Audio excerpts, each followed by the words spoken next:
What on, family? It's your boy SNTV, back at y'all with another Chiraq Street Legends. And this episode is going to be about none other than JHE Rooga, aka Scrappgang. Rooga. It's your boy R-O-O-G-A. Rooga comes from that M.O.B set. They GDs. They from 56th to 59th. Wabash to Michigan. M.O.B and Scrappgang. What's the difference between the two? It's no difference. No difference at all. It's all the same. All the same. They clicked up with 051, 757, and Geo Drive. They beef with Blackgate, 600, Front Street, Shields, Nico Gang, O Block, and THF 46. Rooga is the older brother of Chiraq Street legend M.O.B Scrap. Ain't not bigger than my mom. That's also where the name Scrappgang came from for M.O.B. He was also the best friend of Chiraq Street legend M.O.B Dooski. And if I catch an eye, that nigga better run. Yeah. And of course, we all know that he was very cool with Chiraq Street legend FBG Duck. Gang. Even though Rooga had been rapping all of his life, his music career really wouldn't start until 2011 when he got out of jail. His little brother Scrap ended up introducing him to a producer that goes by the name of E-Will. Got a lot of shit on my mind, I just keep it. Rooga's first single recorded would be a song that was called All My Niggas With It that is now unreleased. His second song would be a song that he did with Dooski. It was actually an R&B song called Settle Down. Ready to settle down, fuck these other bitches. Rooga and Dooski will receive very good feedback for their single Settle Down. But Rooga still had one foot in the streets and one foot in the studio and wasn't really serious about the music. It wasn't until 2016 where he dropped Independence Day and he started seeing numbers and he started feeling his potential. After that, Rooga will become a problem. When that trigger squeeze, it's gonna sound like Independence Day.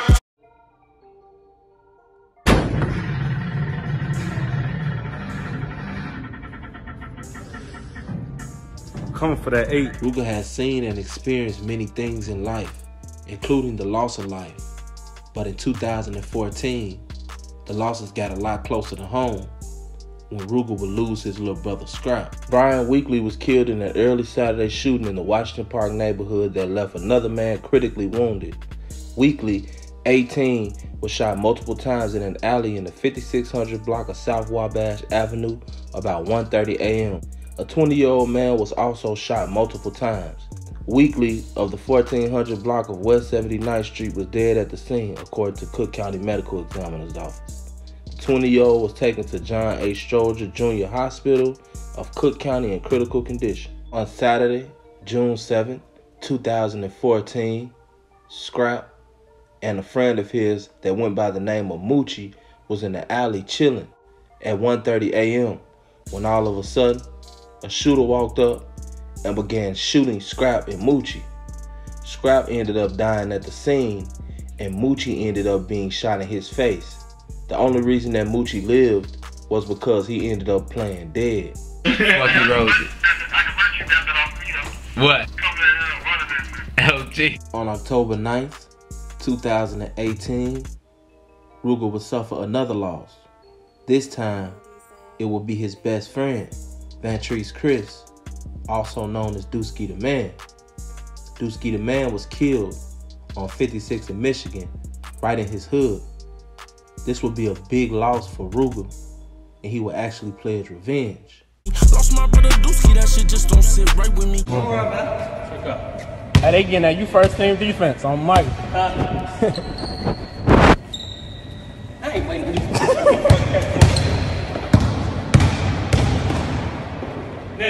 August 4th, 2020, another close associate of his, FBG Duck, was killed in front of a clothing store on Oak Street in Chicago, Illinois. It's been a lot of speculation about how many times FBG Duck was hit. Some say 3, some say 5, some say 8, and you even have people that say he was hit up to 15 times. Whatever the case was, this will be another loss that Rooga will have to endure. I lost niggas back to back, ain't get no time to grieve. Now we gotta get back, it ain't no time to sleep. He has also lost other guys that he was cool with, like Junebug, Melly, and Bebe. M.O.B Rooga has always been the type of guy that has been very humble, very quiet, doesn't really speak much. He's always been that conscience that most people need when they're about to do something stupid. He's always been a leader. And on the music side, he's always been a beast. Back the fuck up. All you bop assholes, all you goofy ass niggas. Somebody blitz something. Then we right back on the block like it ain't shit. Why the fuck you think they call me Rooga? It's like they say they there, but I don't really see them. I was just a youngin' out here fighting for survival. I'ma hit this cut, you hit that cut, better know which way to go. So bitch from the back, so she got Batman, nigga. Rooga is also mentoring a shorty that goes by the name of Lil Mo. And I must say that he's ushering them in the game very well. Slide through the A, we ain't fucking around. We really put niggas under the ground. Hey, Lil Mo. Hey, mom, baby, I just turned 14. I can't even hide kids. You ain't.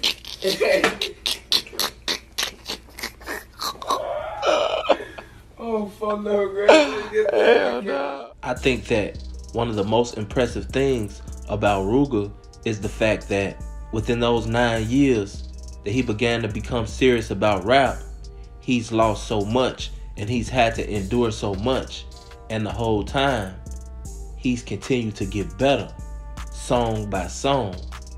And most importantly, he's continued to strive and he's continued to chase his dream. Most people would have gave up by now. Rooga is best known for his hardcore drill punchlines, but he can also sing. He also has one of the greatest drill disses in drill history. Rooga can do it all. In the past, Rooga has went back and forth with a couple people, but for the most part, he's been able to maintain his mental stability. I think that what we can learn from the story of M.O.B Rooga is this. It may take time in life to accomplish some of our goals, but if we quit, we'll never see the finish line. If you have a goal in mind and you want to accomplish your goal, stop at nothing to accomplish your goal, for age has nothing to do with your accomplishments. Also, make sure that you choose to be a leader. You wake up every day thinking about how you can make the world a better place. And if you do wrong, make sure that it's your decision and not the decisions of others. We have to learn to separate bullshit from what we trying to do in life, because the bullshit gets in the way every time. Imagine trying to accomplish your goals and giving it everything that you have, and then having to sit out 3 or 4 years, or maybe even 5 to 6, maybe 10 years of your life for some stupidity. Don't fall for the banana in the tailpipe. Be a leader and learn from others. This has been the story of M.O.B Rooga. It's your boy, SNTV.